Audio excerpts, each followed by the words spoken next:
I want to start by telling you who I am, because I think it matters for understanding why this experience rattled me so completely. I'm not someone who scares easily. I grew up in rural Montana, the kind of place where you learn to read the land before you learn to read a book. My father had me sleeping in a tent in the backyard at age 4, in the actual woods by age 7, and doing solo overnight trips by the time I was 14. By my late 20s, I had logged well over 200 solo nights in the backcountry, the Rockies, the Cascades, the Sierra Nevada, the remote corners of Glacier National Park where the trails stop having names. I had faced brown bears at 10 feet. I had been caught in a lightning storm above Treeline with nowhere to go. I had broken my ankle 2 miles from a trailhead and had to splint it with tent poles and walk out. None of it ever broke something fundamental in me. None of it ever made me feel like the wilderness was something other than wild and indifferent and occasionally dangerous. What happened in the Absaroka Range in Wyoming in the summer of 2018 broke something. Not permanently and not completely, but it left a crack that's still there if I press on it. I'd driven up from Colorado on a Thursday, parked at a trailhead off a 2-track road that I'd been using for years, and started hiking in around noon. The plan was 8 days, a big loop I'd partially done before, up into the high country, across a series of alpine passes, down into a couple of drainages I'd never visited, and back out. I was carrying 11 days of food because I always carry buffer, and I had my satellite communicator, my bear canister, the full load. Probably 52 pounds at the start. My knees weren't happy about it, but the rest of me was. The first 3 days were the kind of perfect that makes you feel guilty for all the time you spend indoors. Clear skies, cool mornings, wildflowers everywhere. I saw a grizzly at about 400 yards on day 2, a big boar, amber-colored, moving through a willow flat below me without any interest in my direction. I watched him for 20 minutes with my binoculars and felt that deep, reverential awe that comes from being in the presence of something that doesn't care about you at all. I camped well, ate well, slept like a stone every night. Day 4 I crossed into the drainage I'd never been in before. The map showed it as a long, forested valley running roughly north-south, with a creek down the middle and high walls on both sides. It looked gorgeous on the topo. In reality, it was gorgeous and also immediately, subtly wrong in a way I couldn't name when I first dropped into it. The light was different.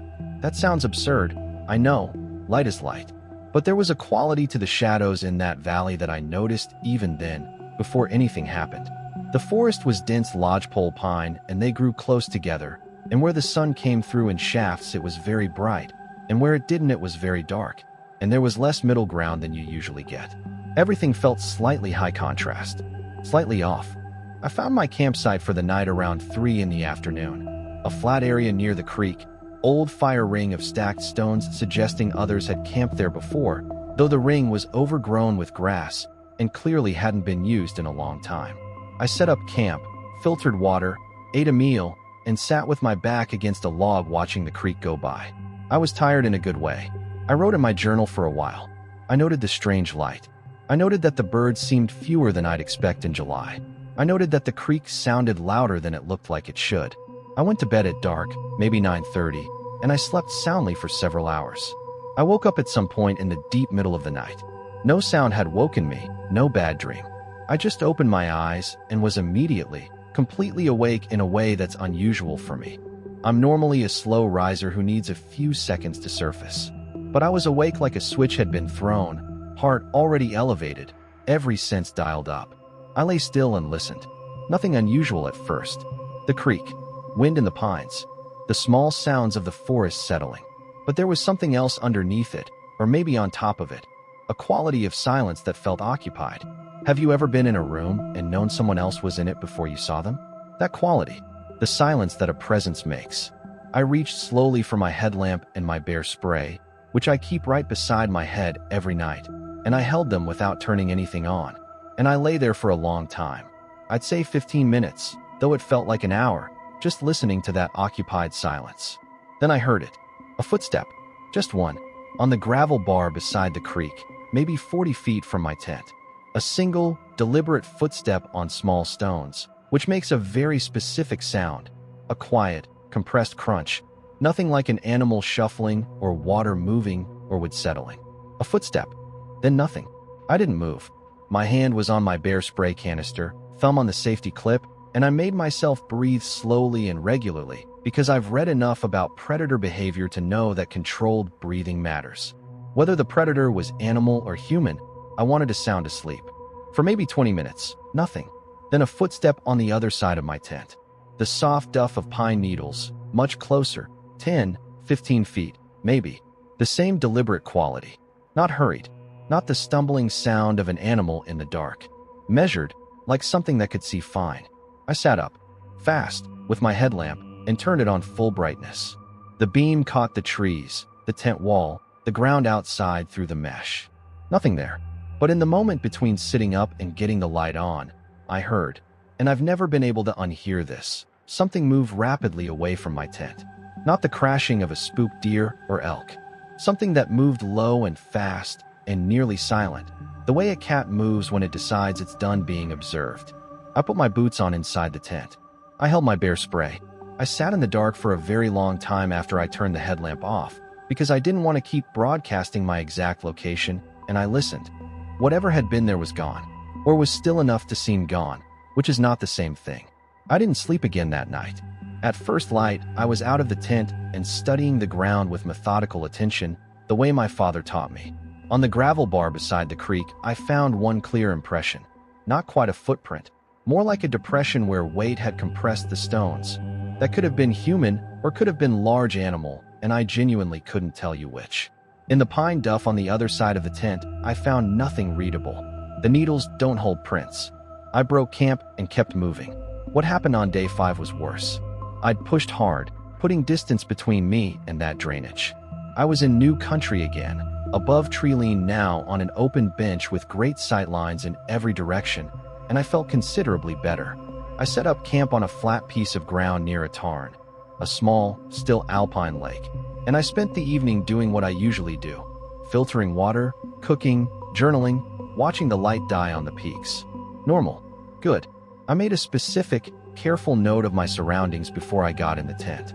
I do this sometimes in unfamiliar areas. The tarn to the east, a boulder field to the north, a slope of scree going up to the ridgeline to the west, open tundra running south for maybe a quarter mile before the land dropped away. Nothing to hide behind in any direction for at least 50 yards. I felt safe. I felt almost back to normal. I got into my tent and I fell asleep. And sometime in the night, I woke up again the same way. Switch thrown. Heart already moving. And from somewhere outside the tent, I could hear breathing. Not an animal sound. Not the huffing, chuffing sound a bear makes. Long, regular, controlled human breathing. Close. Not 4 feet away, close like I'd experienced before, but close enough that the sound was completely clear. Someone was standing near my tent breathing slowly in the dark, and the rhythm of it was almost casual, like they had nowhere to be and all the time in the world. I cannot fully describe to you what that did to me. I've been scared before. Real fear, reasonable fear, the kind that sharpens you and makes you functional. This was different. This was the kind of fear that goes below your brain and into your body, and your body wants to disappear. Every cell of me wanted to simply not exist in that moment, to cease, to become invisible. But I didn't disappear. I did what I could, which was grab my bear spray with one hand and my knife with the other, and stay completely still and listen. The breathing continued for, I think, about 3 minutes. Steady, unhurried. Then it stopped. I didn't move for an hour. When I finally, quietly unzipped my tent and came out into the blue-gray pre-dawn light, I stood in the middle of that open bench and looked in every direction. Nothing. Nobody. The tarn was black and still. The scree was empty. The tundra ran away to nothing. On the ground, 8 feet from the door of my tent, in a small patch of soft dirt near the tarn's edge, there were boot prints. 2 of them, side by side, toes pointing at my tent. The impressions of someone who had stood there and not moved. I photographed them, measured them against my own foot. They were close to my size.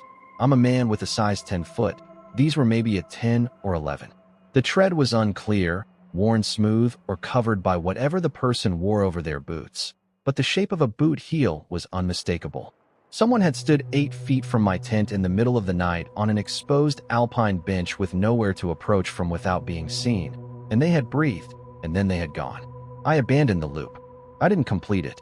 I turned around and I walked out the way I'd come and I drove home, and I didn't tell my wife everything for 3 days because I didn't know how to explain to her, to anyone, what it had felt like to hear that breathing.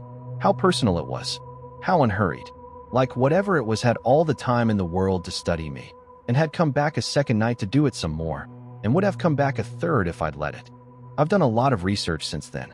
I've heard theories: a mentally ill person living rough in the backcountry, a hunter who'd lost perspective on what was and wasn't appropriate, something more exotic and less explainable. I've found some accounts online from other people who've hiked in the Absaroka that reference strange things, figures seen at distance, camps disturbed. But mostly what I have is those boot prints. Side by side, toes pointing at my tent, and the sound of that breathing in the dark, as calm as someone waiting for a bus. I still go backpacking.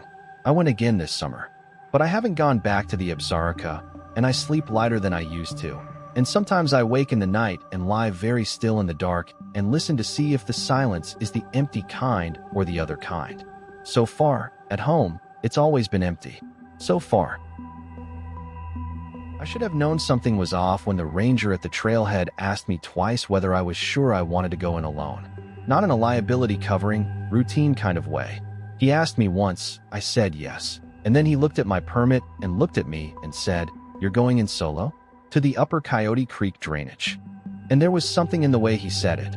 Not alarm exactly, but a kind of careful neutrality that people use when they want to warn you without saying the thing they actually think. I was 31 years old, experienced, fully equipped, and the trail was a public trail on public land. So I said yes, I was sure, and he nodded and handed me my permit and said check in when you're out, in the way people say things they want on record. I thought about that exchange a lot over the next 4 days. This was in the Sierras, the southern part, late September. The crowds were long gone. The high passes were showing the first dustings of early snow on the north-facing sides. But down in the valleys the aspens were in full gold, and the air had that cold, bright clarity that makes everything look like a painting. It was one of my favorite times of year to go in, and one of my favorite parts of the range. I'd done a version of this loop before, 3 years prior, but I'd never been in the Coyote Creek drainage specifically. It was a side spur off the main trail, adding about 6 miles to the loop, but reportedly containing some of the best fishing in that part of the Sierra and a series of cascades that I'd seen photos of and always wanted to see in person. The first 2 days were wonderful. I was covering good ground, the weather was holding, and I was finding the kind of settled mental state that's the whole reason I go out there. That gradual shedding of everything that isn't the immediate. This step, this ridge, this view, this meal, this fire, this sleep. By day 2, I felt like myself in a way I rarely do in ordinary life. Day 3, I turned off the main trail onto the Coyote Creek spur. The spur trail was in poor condition, overgrown in sections, the tread barely visible under a season's worth of fallen pine needles. It clearly saw very little traffic. That was fine with me. I actually preferred it. I followed the creek drainage down and in, and by mid-afternoon I was in a tight valley, heavily forested, with the creek running fast and cold beside me. The aspens were particularly dense in there, and they were at peak color, pure gold, shaking in a light wind, and the light coming through them was extraordinary. I stopped and stood in it for a while and just looked. I found a flat campsite near a bend in the creek around 4 p.m. Good site, protected from wind, close to water, with enough open sky above to not feel claustrophobic. I set up camp efficiently, got my bear canister situated the required distance from the tent, started a small fire in a clear area I prepared carefully. Fire regulations allowed it at that elevation, and I'm a careful fire builder. Dig a pit, clear the area, keep it small, drown it completely before sleeping. I made dinner, freeze-dried lasagna, which tastes a lot better than it sounds after a long day. And I sat by the fire as it got dark, and I watched the aspens go silver in the rising moonlight, and I felt excellent. Genuinely, purely content. Then I noticed the other fire. It was downstream, maybe a quarter mile. A warm orange glow through the trees, pulsing in the way a campfire pulses. I sat up and stared at it for a minute. Okay, another camper. Not what I'd hoped for in a drainage this far off the main trail, but not alarming. I'd passed no one on the spur trail, so they must have come in from a different direction or had arrived before me. I made note of it, didn't think much more about it, and went to bed around 10. I I slept well, woke at dawn, and went about my morning, hot coffee, oatmeal, journaling, with the comfortable efficiency of someone who knows their outdoor routine cold. And then, around 8 in the morning, I walked downstream to introduce myself to my fellow camper. That's what you do. You say hi, you make sure everything's okay, you share information about conditions if you have any. Basic backcountry etiquette. I walked a quarter-mile downstream through the aspens. There was no camp. I walked further, half a mile total from my camp, and there was absolutely nothing. No tent, no fire ring, no footprints, no bear hang, no sign of any human presence whatsoever. I stood in a small clearing where, as best I could judge from where I'd been sitting, the fire should have been visible directly, and there was nothing. Old deadfall, bare ground, an undisturbed patch of pine needles with mushrooms growing in the shadow of a boulder. I walked back to my camp thinking about how reliable the eye is and isn't at night. Reflections. My own fire, reflected off water or a cliff face in the distance. I'd been tired. There were explanations, but I'd seen it for almost 2 hours. I'd watched it pulse and flicker. I'd used it as a kind of companionable anchor while I sat by my own fire, taking a kind of comfort in knowing someone else was out there. On day 4, I planned to push to the upper Cascades and then reverse course to rejoin the main trail. I broke camp and moved further up the drainage, climbing through the aspen groves into denser conifer forest, and the Cascades were everything the photos had promised, a series of stepped granite drops, each one framed by orange and gold and the white foam of cold water, and I spent a long, genuinely happy afternoon sitting on warm rocks beside them eating lunch and watching the water. I camped that night just below the highest cascade, where the valley was narrower and the granite walls came in close. A beautiful spot. I built my fire and cooked my meal, and I was settling in for what I expected to be a peaceful last night before heading out. The fire appeared again around 9 p.m., but this time it wasn't downstream. It was upstream, above me, higher in the drainage, above the Cascades. A warm orange glow in the forest above the highest waterfall, moving slightly, not staying in one place the way a campfire stays, but drifting slowly, the way a carried lantern or a handheld fire moves. I watched it for a long time. My own fire burned down to coals. The moving light continued to drift, slowly, without any particular direction, not toward me, not away from me, just present. The distance was hard to judge in the dark, but I thought maybe 300, 400 feet above me in elevation and perhaps 200 yards up the drainage. I called out. My voice bounced off the granite and came back to me in fractured echoes. Hello? Hey, who's up there? The light stopped. I held very still. The light stayed still for maybe 30 seconds, and then, and I'm absolutely certain of this, it went out. Not guttered, not faded. It went out. Immediately and completely. I don't know how long I sat there by my dead fire in the dark. Long enough that I was cold. Long enough that the moon had moved a considerable arc across the gap of sky between the granite walls. I had my headlamp and my bear spray and my knife, and I kept all three accessible, and I watched the black forest above the cascade, and nothing moved. Nothing came down. Nothing showed itself. But I was deeply, viscerally unwilling to put my back to that direction, and so I sat facing uphill until I couldn't keep my eyes open any longer, and then I went into my tent and zipped it and lay there with my knife in my hand for an unknown amount of time before I finally, desperately fell asleep. In the morning, I went up to look. Above the highest cascade, the valley opened into a small bowl. In the center of the bowl, there was a fire ring. Old, not last night old, but not years old either. The stones were blackened, and the ash heap in the center was substantial. Whoever had used it many times. Around it, pressed into the soft ground, were boot impressions, multiple people, or one person many times, I couldn't say which. None of that was what stopped me cold. What stopped me was the tree. On the largest lodgepole at the edge of the bowl, someone had carved into the bark. Deep cuts, the kind that take time and intent.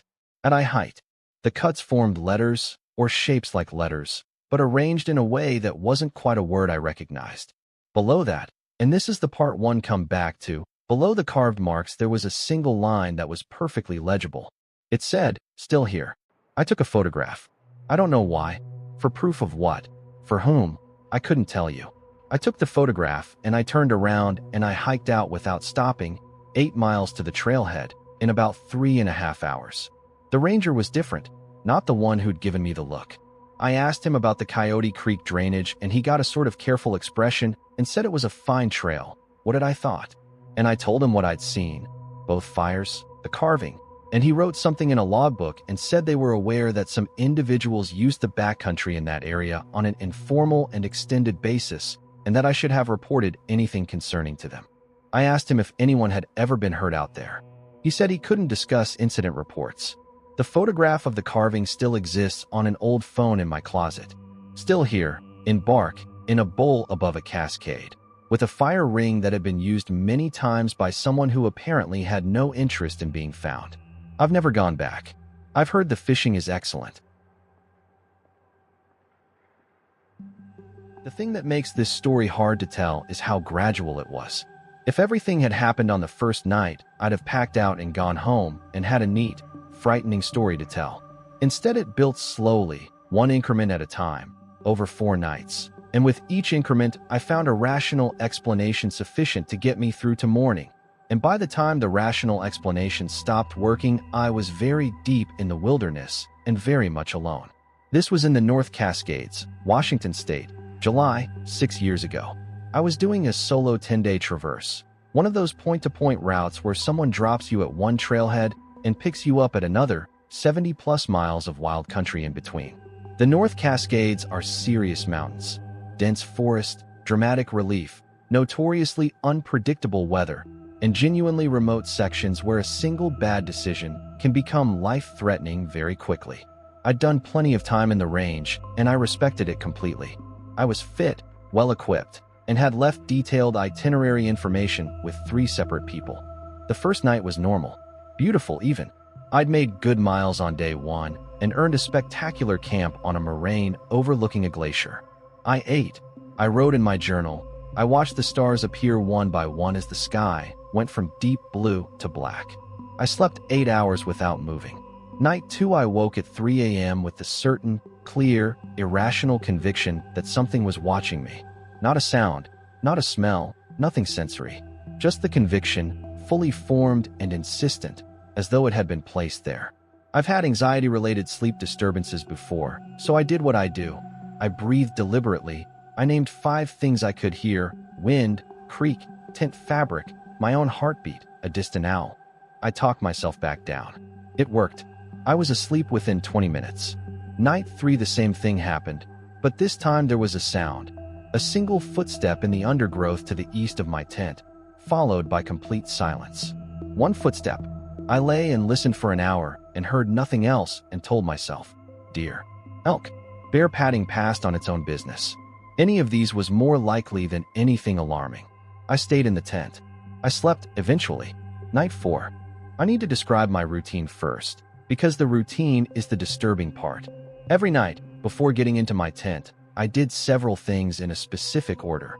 Filtered water and filled both bottles, brushed my teeth at least 50 feet from camp and spat into a cat hole, hung my food bag on the bare wire if one was present or put it in my canister if not, zipped the tent, and, this is the part that matters, I put my boots inside the vestibule. Not inside the tent itself, but in the covered entry area outside the inner tent door, tucked against the tent body. Every night. Same place. It was automatic, habitual, the way experienced campers develop routines through repetition. Night 4, I woke at 3 a.m. exactly. Same switched on wakefulness. And the first thing I became aware of was that the vestibule zipper was open. I'd zipped it before sleeping. I was certain of this. Not in the fallible way you're certain you locked the door at home, but in the way you know things you've done 10,000 times. The zipper was open approximately 6 inches, and the night air was coming in. I stared at it for a moment in the dark, processing, and then I reached for my boots. My boots were not there. I went entirely cold, breathed, reached further into the vestibule in case they'd been moved. Nothing. I turned on my headlamp, carefully, keeping the beam aimed down, and swept it around the visible interior of the vestibule. My boots were outside the tent, not where I'd left them. They were outside the vestibule itself, on the ground in front of it, placed neatly side by side a couple of feet from the tent with the toes pointing away from the door, pointed outward, like an invitation. I sat in my tent, and I did not move for a very long time. I thought about every explanation. Vivid sleepwalking. I have never sleepwalked in my life. An animal, no animal I'm aware of would remove boots from a vestibule and place them neatly outside. The zipper, could it have worked itself open? In theory, with enough force from outside. But boots in a vestibule don't apply force to the zipper, and they don't arrange themselves neatly. When the sky began to show gray through the tent roof, I grabbed my boots from outside, checked them carefully for animals or insects. Nothing, and put them on and did a complete, thorough circuit of my campsite in full daylight. On the downhill side of my tent, in a section of bare dirt, I found marks. Not footprints, exactly. The ground was too packed for that. But scraping marks, like something had crouched or knelt there. And in the moss growing up the side of a nearby boulder, at about shoulder height to a standing person, something had made an impression, not carved, not intentional looking, but the kind of mark that happens when a shoulder or a hand is pressed against moss in passing. I sat with my breakfast, and I thought hard about what I was going to do. The problem was practical as much as emotional. I was 4 days into a 10-day traverse. The nearest trailhead in any direction was at least 2 days of hard hiking. Going back the way I'd come was just as far as going forward. If something was genuinely wrong, if someone was following me or watching my camp, my choices were push forward fast and hope to hit populated trail, push backward and cover familiar ground, or stay put and wait. I pushed forward. Night 5 I didn't sleep. I lay in my tent fully dressed with my boots on and my bear spray at hand, and I listened to the dark. Nothing happened. I was almost more unnerved by this than by the previous nights. Almost like something knew I was waiting. Night 6 I got clever, or thought I did. I set up 2 small indicators, a line of pebbles on either side of my tent arranged so any person approaching would disturb them, and a strip of dental floss strung across the only natural approach to my camp at about ankle height, attached to a dry stick that would rattle if touched. I went to bed at 10 with some confidence that I would know if anything came near. At 3 am I woke. The pebble lines were undisturbed. The dental floss was intact. Nothing had touched my indicators. But my camp chair, a lightweight packable chair I sometimes set up at camp and fold away before sleeping, was unfolded and sitting open beside the burned-down fire ring. I always folded it. It was folded when I went to bed. I had watched myself fold it, automatically, the way I always did. It was unfolded and positioned toward my tent, as though someone had been sitting in it, looking at the tent. The pebbles were not disturbed. The floss was not touched. I don't know how anyone passed my indicators without touching them, and I don't know how anything unfolded my chair, and I've spent 6 years on those questions. On night 7, I moved camps after dark, deliberately, breaking my routine for the first time. I packed silently and moved 2 miles up the trail in full darkness using my headlamp on its lowest setting, and I set up a new camp off the trail in a dense stand of trees that I'd have difficulty finding again myself. I arranged it differently than usual. Tent facing a new direction, canister in a different spot, everything slightly altered. Night 7 I slept. Nothing happened. Same for night 8. Night 9 I began to wonder if the act of breaking my routine had broken something else. Night 10, my last night, within 8 miles of the end trailhead. I woke at 3 a.m. and there was breathing outside my tent. Calm, regular, human breathing. Standing just outside the door. I held my bear spray with the safety off and I said, loudly and clearly, I have a weapon and a GPS device and people know exactly where I am. The breathing stopped. I heard footsteps retreating through the forest, unhurried, not running, just walking away, as though whatever it was had heard enough. It walked for about 20 seconds, and then those sounds faded and the night was empty. I never saw anything. Not once in 10 nights. Not a face, not a shadow, not a figure. Just sounds and small, precise disturbances and the 3 a.m. wakenings like clockwork, and the feeling for all of those days of being watched with patient, deliberate, consistent attention. Like something was learning me. Like it had all the time it needed. This story starts with a piece of technology, so I want to explain how the device works. Because the technology is important, and the explanation of what happened through the lens of that technology is what makes it so disturbing.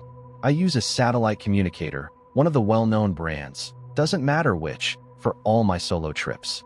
It's a small, rugged device that communicates via satellite network to send and receive short text messages anywhere in the world, even beyond cell coverage. I use it to send check-in messages to my emergency contact, my sister, Claire, at specific times each day. She expects the messages and knows to call search and rescue if they stop. The device also allows me to receive messages back from Claire, sent through a web-based interface, which arrive as short texts on the device. It's a solid, reliable system, and I've used it for years. What it cannot do, and this is according to the device's own documentation, which I have read thoroughly, is receive messages from sources other than the registered contacts in my account. You have to specifically register someone in the system for them to be able to reach your device. The messages are routed through a proprietary satellite network with account-based authentication. Random phone numbers cannot message your satellite communicator. With that established, here's what happened. I was on a solo trip in the Boundary Waters Canoe area in northern Minnesota. Not mountains, technically, but wilderness deeply remote in its own way. A labyrinth of lakes and portages where it is genuinely easy to get lost, and where the cellular coverage is zero across most of its million-plus acres. I was 4 days into a 7-day solo paddle, deep enough into the system that I was seeing almost no other people. I'd sent my check-ins to Claire each evening without incident. On the evening of day 4, I sent my check-in at 6 p.m. as usual. Day 4, camped on north shore of Lake Name. All good, heading east tomorrow. Routine. Claire responded within an hour as she usually did. Great. Stay dry. Talk tomorrow. Normal. At 11 p.m., in my tent, my satellite communicator buzzed. This was unusual. I don't typically get messages at 11 p.m. I picked it up and read the display. The message was from a number I didn't recognize. Not Claire's number, not any number in my contacts. Just a string of digits that I'd never seen before. And the message was 4 words long. It said, "Don't make a fire." I read it 3 times. My first thought was a glitch, some misdirected message intended for someone else, routed to my device by error. It seemed like the most logical explanation except for the part I've already told you. Unknown numbers cannot message my device. The system doesn't allow it. I checked my contact list. The number wasn't there. I checked my account settings in the app on the device. Nothing. I sat with the device in my hands in my tent and felt a cold, specific kind of unease move through me. And then I thought about the fact that I'd made a fire that evening. A small one, in the fire ring at my campsite, the kind of contained fire that's standard practice in established campsites in the BWCA. And whoever sent this message either knew I'd made a fire or was warning me against making one in future. Either way, they knew where I was. There's no good explanation for that sentence. No benign explanation that doesn't require someone knowing my location. Weather warnings don't come through personal satellite communicators and don't say "don't" in large caps with no context. It wasn't a number I knew. It read like something personal.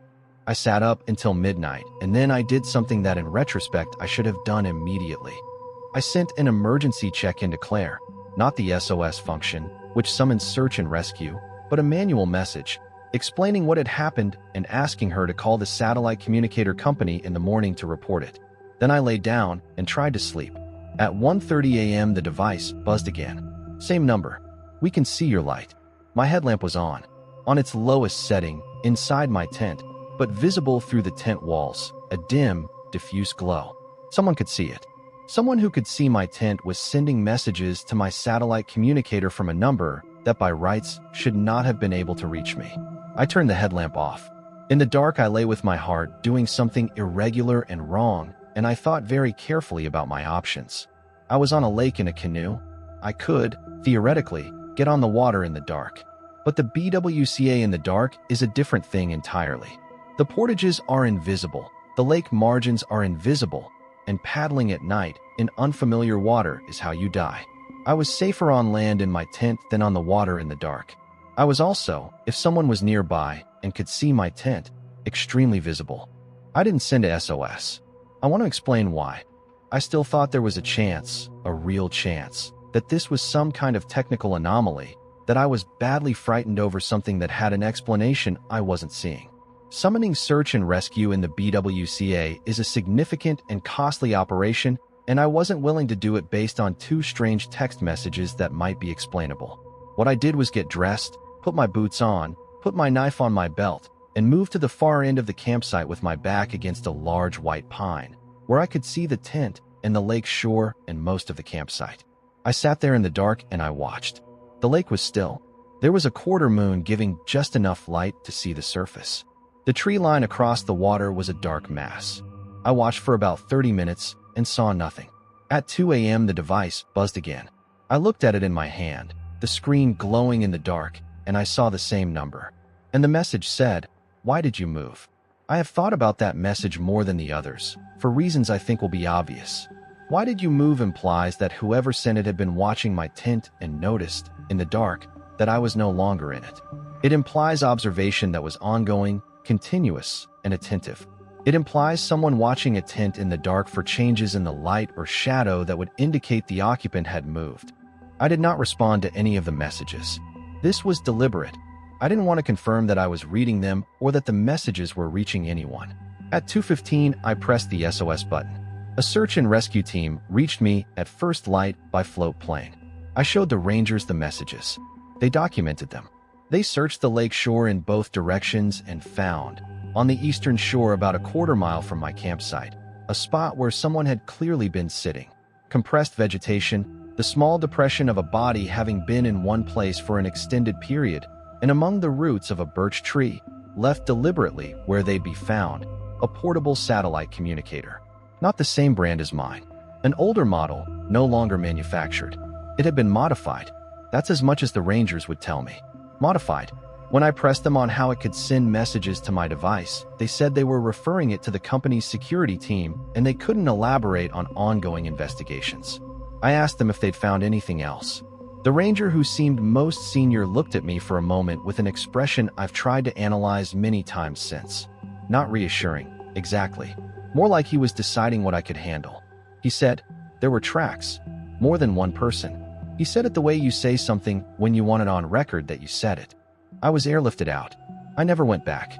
Claire calls me every night for a week after every solo trip I do now, and she has the satellite company's security line saved in her contacts. And sometimes I wake at 3 in the morning and reach for my phone and check, without quite knowing why, whether there's a message from a number I don't recognize. There hasn't been. Not yet. But the modification, whatever it was, that allowed those messages to reach me. I've never been told that it couldn't happen again. I've never been told they found the people who did it.